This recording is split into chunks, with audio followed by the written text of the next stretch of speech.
Bon alors aujourd'hui on va tester une IA qui est vraiment explosée au sol, un truc vraiment bien nul, mais vous allez voir que j'ai trouvé une solution pour sauver les meubles et au final j'ai vraiment des résultats qui sont bons, voire très très bons. Donc je vais vous montrer ça tout de suite, c'est parti. Alors l'IA en question c'est Tripo 3D AI. Alors peut-être que vous connaissez, je ne sais pas. Alors juste petit disclaimer quand même, je n'exclus pas que ce soit moi qui ne sache pas utiliser l'outil. Ça se trouve il est génial, moi je le trouve pourri parce que j'ai fait des essais, ils étaient vraiment très mauvais, c'est ce que je vais vous montrer.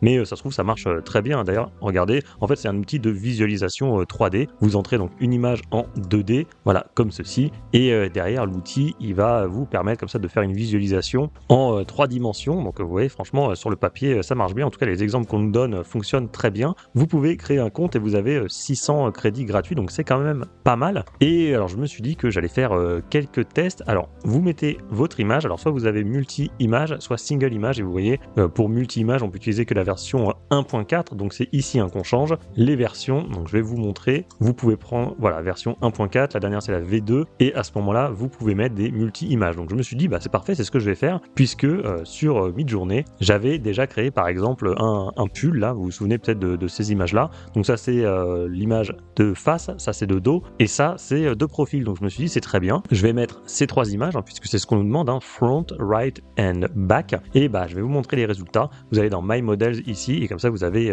votre historique, et bah voilà ce que j'ai obtenu. Donc avec mes 3 images, on les retrouve ici, en bas à gauche, vous avez les images. Et bah voilà, j'ai pas besoin de commenter. Le pull, il est troué, c'est vraiment c'est loupé en fait. Alors pourtant, mes images étaient plutôt pas mal. Donc bon, après, j'ai fait d'autres tests, évidemment. Je me suis pas arrêté juste là-dessus. J'ai fait aussi, par exemple, je me suis dit que c'était l'occasion de ressortir les caractères sheet. Vous vous souvenez de ça? J'avais déjà fait un tuto sur le sujet, je vous l'afficherai si vous voulez, où en fait, sur une image, ça nous permet d'avoir un personnage dans plusieurs positions. Par exemple, ici, on l'a de profil, de dos, de face, etc. Donc là, il suffit de faire des captures d'écran de chaque posture et de le mettre dans l'outil. Et évidemment, voilà, je vous fais pas un dessin, c'est pas, enfin, c'est vraiment complètement loupé. Donc ça, c'est la première chose. Je me suis dit, bon, c'est peut-être parce que c'est la version 1.4, c'est un ancien modèle, donc pas de souci, je vais essayer avec cette image-là, par exemple, avec la version 2, donc le dernier modèle en date. Donc je peux vous montrer un petit peu ce que j'ai obtenu. Et c'était pas beaucoup mieux. Vous voyez ça, je me suis dit, mais qu'est-ce que je vais bien pouvoir faire de ce truc? C'est totalement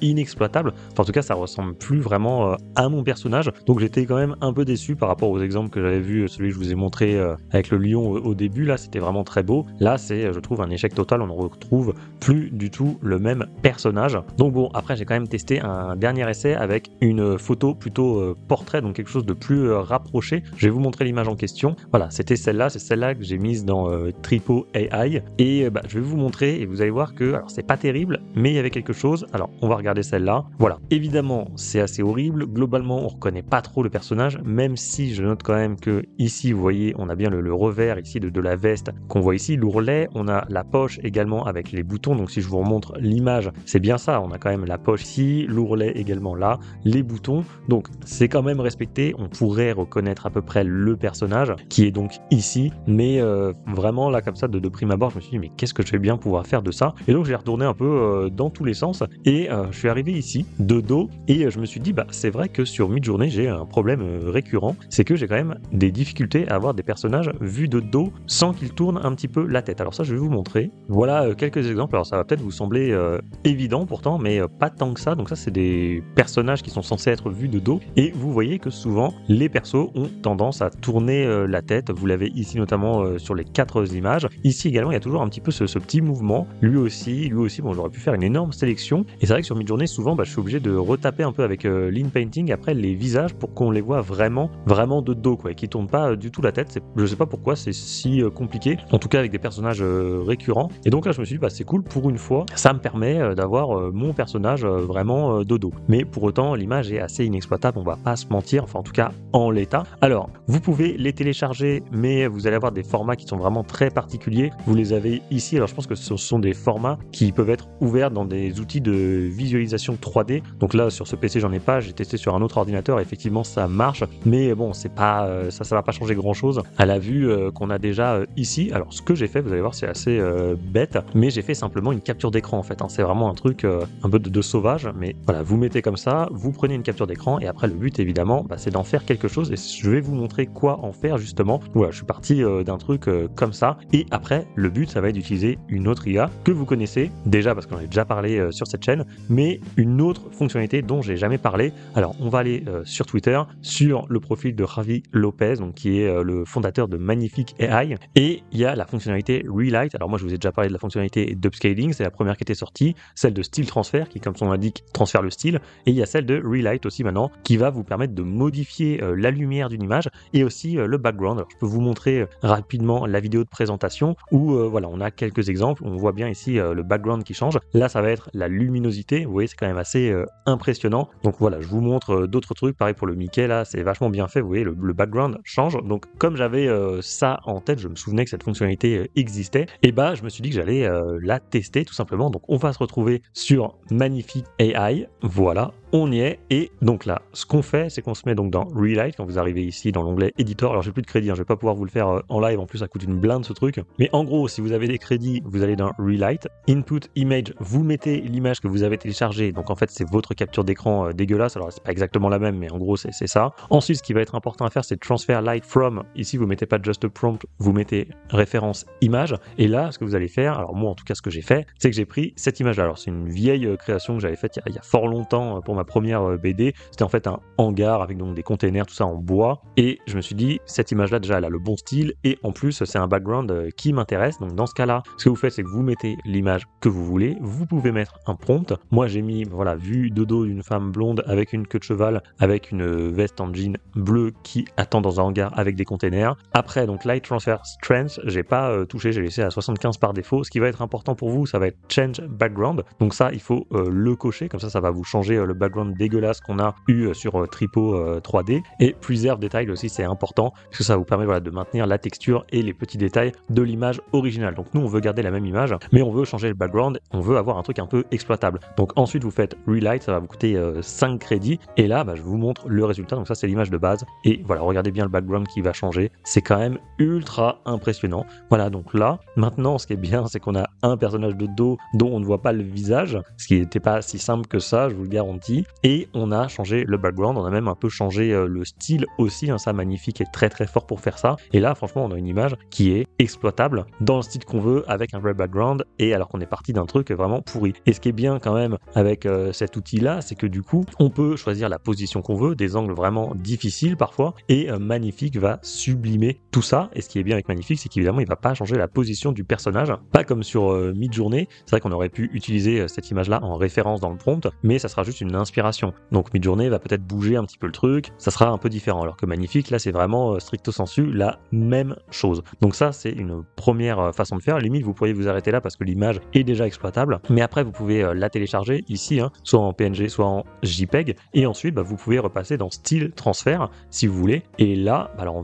on va essayer. Dans style transfert, voilà, comme son nom l'indique, ça va transférer le style. Donc vous mettez votre image en input, donc celle que vous venez d'avoir, hein, c'est-à-dire celle-là, celle que vous venez de télécharger. Vous la mettez ici. En référence image, vous mettez l'image qui doit transférer le style. Alors ça peut être soit le hangar, soit ce personnage-là, par exemple. Donc on peut le tester. Hop, vous mettez ça. Oui, c'est bon, j'ai plus de crédit, je sais, merci. Donc voilà, vous mettez votre image, et là, faut faire attention, il y a vraiment quelque chose quand même qui va compter, c'est le style strength. Donc si vous mettez 100%, donc il est possible que des éléments de votre image de référence interviennent, s'incrustent un peu dans votre rendu. Donc je vais vous montrer, vous allez voir un peu le problème que j'ai eu. Voilà, là par exemple, j'avais mis trop donc de style strength, vous l'avez ici, hein, le style, j'ai mis 100%, donc c'est vraiment trop. Et à ce moment-là, mon image qui était en référence image a vraiment trop infusé en fait dans mon rendu final, ce qui fait que je me retrouve avec mon problème de base, qui est que je vois le visage un peu de mon personnage, comme c'était le cas ici en fait, hein, on voit son visage, et j'ai fait la même erreur avec le bois, c'est-à-dire cette image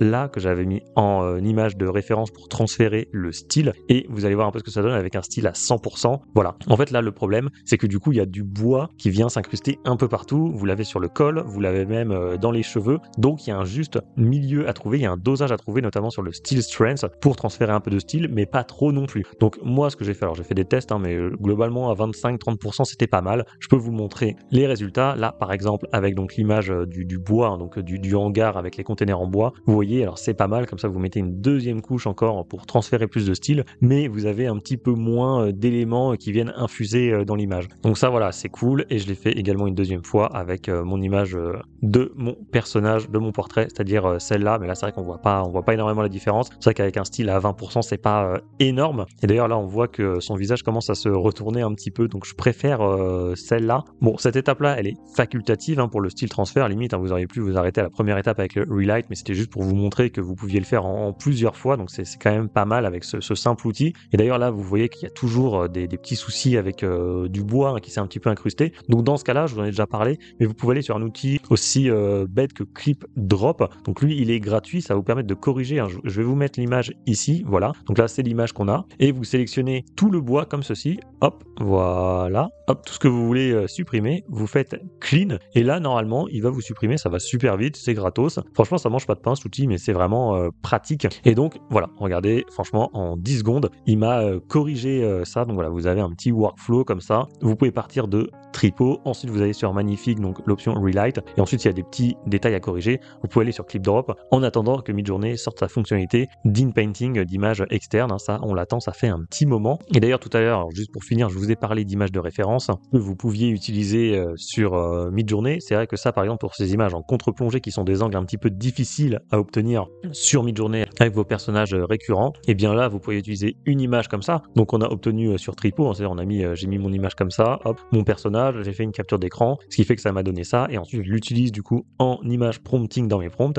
et ça peut vous aider à obtenir voilà, ce genre d'image avec une vue un petit peu plus en contre-plongée, ce qui n'est pas toujours évident à obtenir sur Midjourney. Voilà, je vous montre les résultats, on est parti de ça, et comme ça peut permettre d'obtenir ce genre d'angle de vue qui sont un peu compliqués à avoir naturellement, on va dire. Bon, bah voilà, on va s'arrêter ici. Vous voyez, c'était assez simple. Encore une fois, bon, l'outil Tripot, ça se trouve, il est très bien. Moi, je ne sais pas l'utiliser, j'en sais rien. En tout cas, pour les tests que j'ai fait, c'était assez catastrophique, comme vous l'avez vu. Mais après, c'est vrai que quand on passe sur Magnifique, ça peut donner des résultats vraiment totalement exploitables. Donc, Magnifique, j'en ai déjà parlé. Si ça vous intéresse, je vous affiche en plein milieu de votre écran un autre tuto dédié à cet outil qui est incroyable, même s'il est un peu cher. Donc, si vous n'avez pas vu cette vidéo, je vous invite vivement à la regarder.